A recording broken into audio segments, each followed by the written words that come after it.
Aujourd'hui le bloc numéro 6 du Quilt Mystère de Reiko Kato qui paraît dans le Quiltmania 98. Donc dans un premier temps nous allons réaliser le fond. Donc ce fond se constitue de deux éléments, la pièce A et la pièce B. Et donc grâce à votre gabarit, vous allez reporter sur l'endroit, je précise parce que ça va nous aider pour la suite, sur l'endroit de la pièce A, vous allez reporter le pourtour de votre gabarit en laissant autour suffisamment de marge, plus de 7 mm. Sur l'arrière de votre tissu donc, qui correspondra à la pièce B, vous allez reporter donc le gabarit de la pièce B,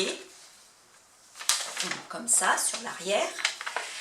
Et au niveau donc, de la jonction des deux pièces, vous laisserez ici que 3 mm de manière à appliquer ensuite cette partie de 3 mm sur la partie un peu plus large de la pièce A.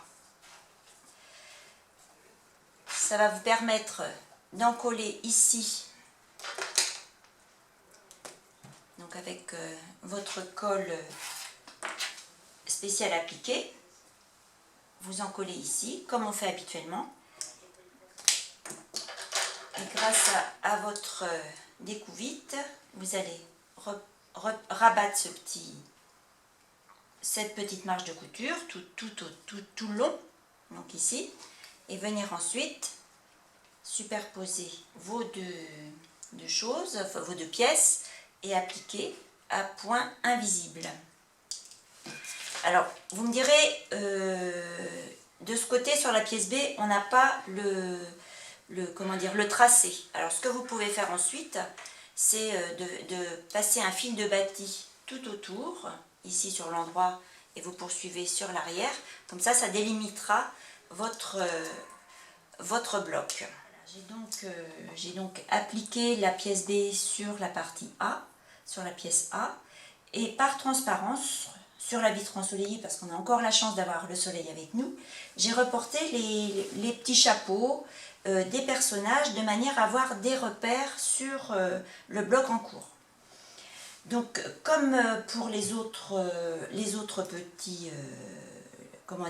petits personnages, les autres blocs, vous préparez vos petites bonnes femmes et vos petits garçons, vos petites filles et vos petits garçons.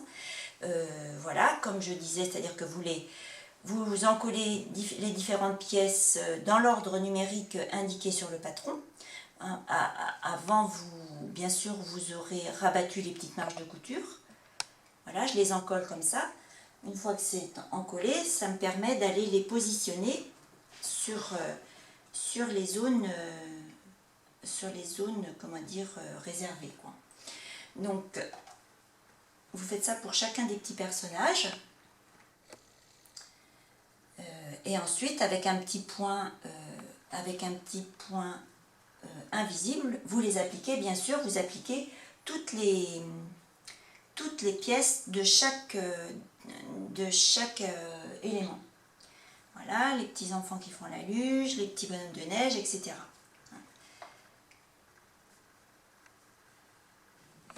Lorsque vos appliqués seront réalisés, vous pourrez procéder aux broderies, donc en vous reportant à la revue, hein, c'est-à-dire broder les petits chapeaux, les franges des écharpes, les cils, les bouches, les yeux des bonhommes de neige. Et puis ensuite, une fois ces broderies réalisées, vous pourrez recouper votre bloc à 7 mm tout autour. Lors de la prochaine vidéo, on pourra donc découvrir le montage final que nous prépare Reiko Kato. Ce sera donc le sujet de notre dernière vidéo en ce qui concerne ce Quilt Mystère.